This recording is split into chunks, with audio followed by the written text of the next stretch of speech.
네, 안녕하십니까. Finding a Pathway for PCI in Heavy Calcified STEMI로 발표를 하게 된 중앙대학교 광명병원 이윤민입니다. 그럼 시작해 보도록 하겠습니다. 먼저 스테미의 ESC 가이드라인부터 살펴보겠습니다. 스테미는 초기 재관료 치료가 핵심이며 PCI가 최우선 치료법으로 120분 이내에 시행된다고 하며 PCI 불가 시 스럼볼리틱 치료가 12시간 이내에 시행이 되어야 된다고 합니다. 이 내용의 핵심으로는 스테미의 빠른 진단과 재관료 치료가 스테미 치료의 기본 원칙이라는 것을 알 수 있습니다. 다음으로 석회화된 관상동맥에 대한 내용을 살펴보도록 하겠습니다.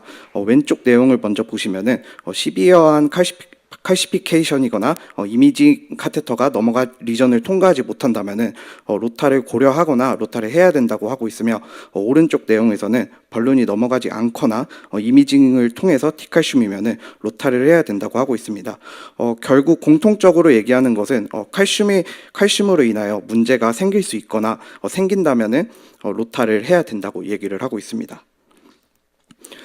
환자분 보시겠습니다. 74세 여자 환자분으로 2년 전부터 체스트 페인이 있으셨던 환자분이십니다. 당일 심한 체스트 페인으로 동네 의원 내원하셔가지고 찍은 EKG상으로 V2에서 V6 ST 디프레이션 소견 보이셔가지고 저희 병원으로 내원하신 분이십니다. 저희 병원 응급실에서 찍은 EKG상으로 AVR ST 엘리베이션 V2부터 V6 ST 디프레이션 소견 보이셨고 포터블 에코상에서 안테리오 셉탈 월모션 보이셨던 분이십니다. NGO 영상입니다. 환자분 BP도 낮으셨고 레프트 메인 의심되어서 피모랄 어프로치로 진행하였습니다. RCA에서는 미드 쪽 리전 보이셨고 서컴플렉스 쪽으로 올라가는 코라테랄 관찰되셨습니다. 레프트 NGO입니다. 레프트는 서컴플렉스 오스티어 CTO 관찰되셨고 EKG상과 마찬가지로 레프트 메인 쪽 컬프릿 의심되셨습니다. 조금 전 보셨던 NGO와 같이 서컴플렉스 CTO 메인 투 LAD 니어 토탈 3베스를 관찰되어 응급 캐비지 레코멘드 드렸지만 환자분 캐비지 리퓨즈 하시면서 PCI 진행하기로 하셨고 BP는 80대로 낮게 유지되고 있으셔서 서둘러 컬프릿 리전부터 해결하기로 하였습니다. 플랜은 PCI를 진행하면서 계획하려고 하였고 우선 플랜에 가장 처음에 고민하게 된 것은 벌룬을 트라이하고 나서 안 되는 상황에 로타를 할 건지 아니면 로타를 먼저 실행을 할 건지를 고민을 하였습니다. 하지만 환자분은 노에피 들어가고 있는 상황에서 BP 70대로 확인되었고 그렇기 때문에 우선 벌룬 통과되는지 확인을 하면서 먼저 컬프릿 열어주기로 하고 에크모 염두에 두면서 PCI 진행하였습니다. 7프렌치 XB 가이딩 카테터와 시온블루 와이어 사용하였습니다. 이 중간에 노에피를 증량하였더니 환자분 BP는 다행히 100대로 올라오셨고 먼저 우선 벌룬 패싱 2.5에 15 시도하였고 벌룬 패싱 성공하여서 벌룬이 먼저 진행하였습니다. 그 NC 벌룬 진입 시도하였지만 패싱 페일하였고 백업 서포터를 위하여 버디와이어 테크닉을 하여 벌룬 패싱하였습니다. NC 2.5 벌룬 메인과 LAD 쪽으로 벌룬이 계속하였고 룸에는 어느 정도 확보된 것 같아 보여서 아이부스를 보면서 뱃을 관찰하고 진행하기로 하였습니다. 메인과 LAD 쪽의 아이부스 영상의 스틸컷입니다. 메인 디지털과 LAD 프록시마 오스 쪽 270도 칼슘이 5mm 정도 이상 있었으며 LAD 쪽에는 칼슘 노들들도 관찰이 되었습니다. 이렇게 NGO와 아이부스를 보고 시비어 칼슘을 어떻게 저희가 극복해야 할지 다시 선택의 고민에 빠지게 되었습니다. 하지만 낮은 BP에 레프트 메인 스테미 환자에 대한 로타에 대해서 부담감을 느끼고 저희는 조금 더 벌룬으로 시도를 해보기로 하였습니다. 하지만 이게 저희의 고난의 길의 시작일 거라고는 이때는 예상하지 못하였습니다. 결국 다음 스텝으로 3.0 NC 벌룬 이용하여 벌루닝하였고 그래도 2.5대 벌룬보다는 조금 더 넓어진 것 같은 반응이 있었습니다. 그래서 저희는 스텐트 인설션을 한 후에 3.5 NC 벌룬으로 어저스트 하기 위해서 스텐트 인설션을 먼저 시도하였지만 여러 번 시도 끝에도 어림없이 스텐트 인설션에 실패하였습니다.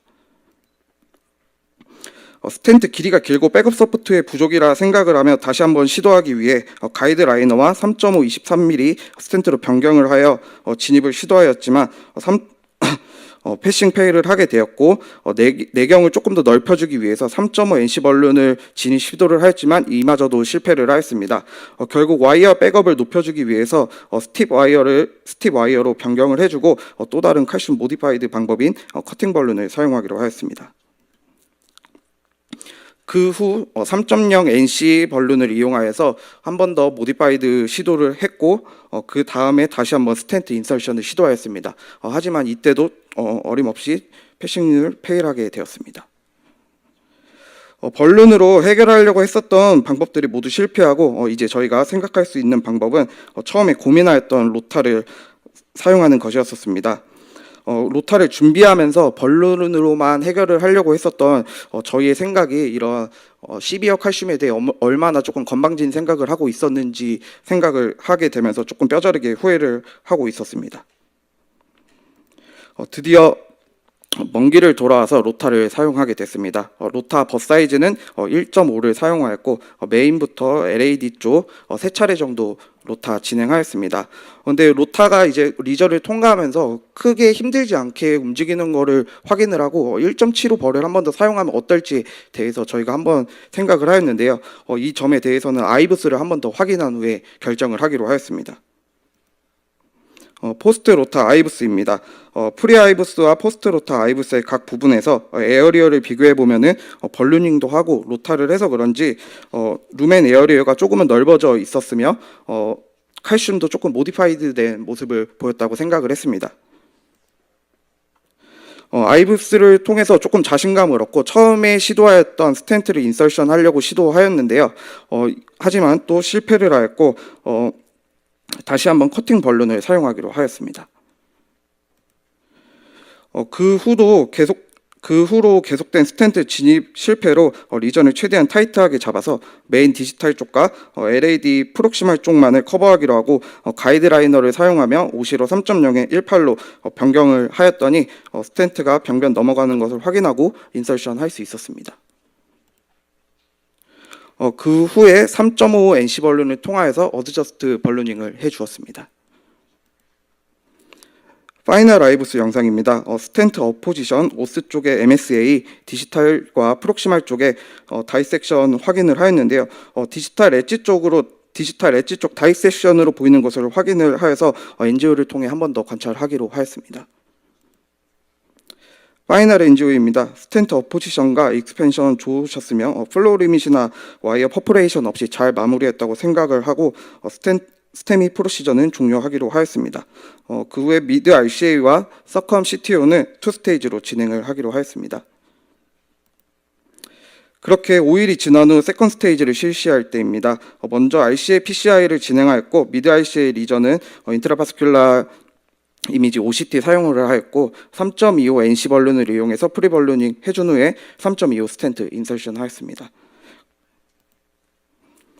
다음으로 서컴 오스 CTO를 시도하기 위해서 레프트 사이드로 넘어간 후에 서컴 오스의 위치를 확인해 보기 위하여 라이트에 사용하였던 OCT를 사용을 해봤는데요. 이 OCT를 통해 지난 시술에 저희를 조금 애먹였었던 칼슘들의 모습을 조금 잘 확인할 수 있을 거라고 생각을 하였습니다. 역시 OCT 영상에서 스테미 프로시저 때의 칼슘들의 모습이 잘 관찰이 되었었습니다. 하지만 지난 시술에 보았던 다이섹션 부분이 다이아고널 하방 지점으로 하여서 타입 B의 180도 정도 보이는 큰 다이섹션으로 확인이 되었습니다.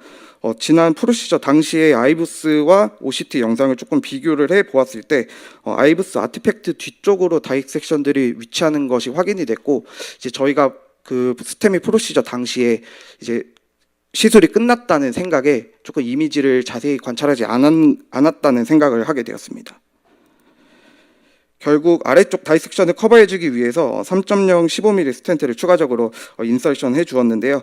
그 후에 3.25 NC 벌룬 이용해 주어서 전체적으로 어드저스트 벌루닝 해주었습니다.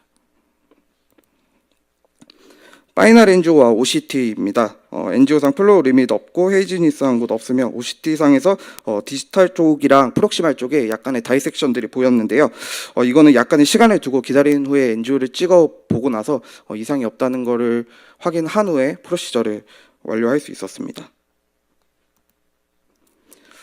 케이스를 통한 테이크홈 메시지를 정리해 보았습니다.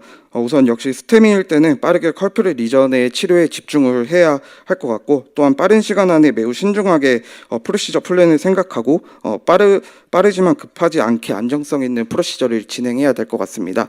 또한 인트라바스큘라 이미지를 사용할 때는 저희가 여기에서 활용할 수 있는 정보는 반드시 다 활용을 되기 때문에 간단하게 쓱 보는 게 아니라 조금 꺼진 불 다시 보듯이 자세하게 볼 필요가 있다고 생각을 합니다. 또한 마지막으로 가장 중요한 것은 시술에서 조금 긴 시술에 지치더라도 끝까지 시술에 집중을 해서 단순히 시술을 끝내는 게 아니라 시술을 완성시킨다는 마음으로 조금 일을 해야 될 것 같다고 생각을 했습니다. 경청해 주셔서 감사합니다. 네, 감사합니다. 그 BP가 낮고 카디오제닉 샥이 예측되는 상황에서 로타블레이터를 빠르게 하는 거는 사실 결정하기는 좀 어렵지 않나 그런 생각이 듭니다. 길게 돌아가지고 로타로 해서 석세스풀하게 PCI를 성공한 케이스 발표해 주셨습니다. 패널 선생님이나 오디언스 선생님 질문 Q&A 부탁드립니다. 저 질문 하나만 할게요. 그럼 이 스텐트 딜리버리 된 게 로타 때문에 딜리버리가 됐다고 판단하시는 건가요? 사실 결론적으로 봤을 때는 로타보다는 저희는 조금 그죠? 더 짧은 스텐트가 사이즈의 스텐트를 선택을 해서 넘어갔다고는 생각을 하고 있습니다. 결과적으로 마지막에 저희가 스텐트가 다 안 넘어갔었던 부분이 프록시마 LAD 부분이었었는데요. 그쪽에는 사실 로타의 영향이 크게 없지 않았나, 아이부스나 오시트를 보며 조금 생각을 했습니다.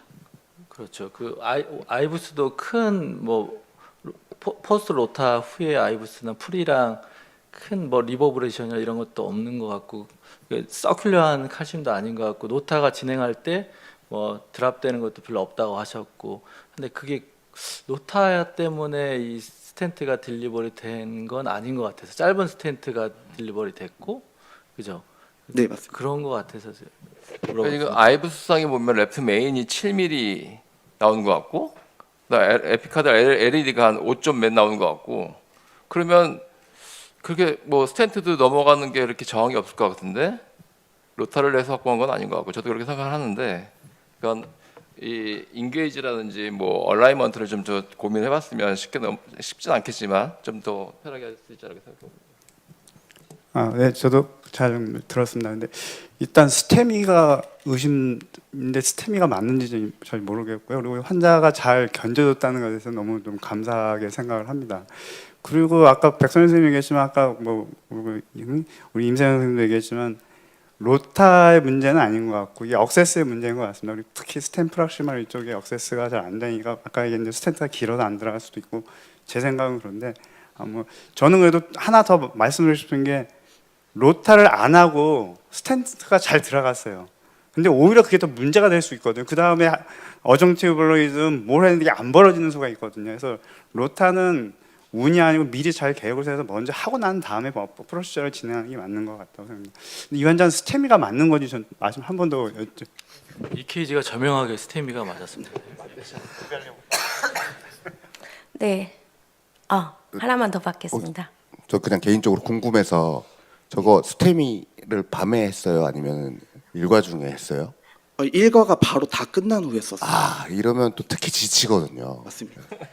그래서 그러지 않았을까 싶습니다. 고생하셨습니다. 네,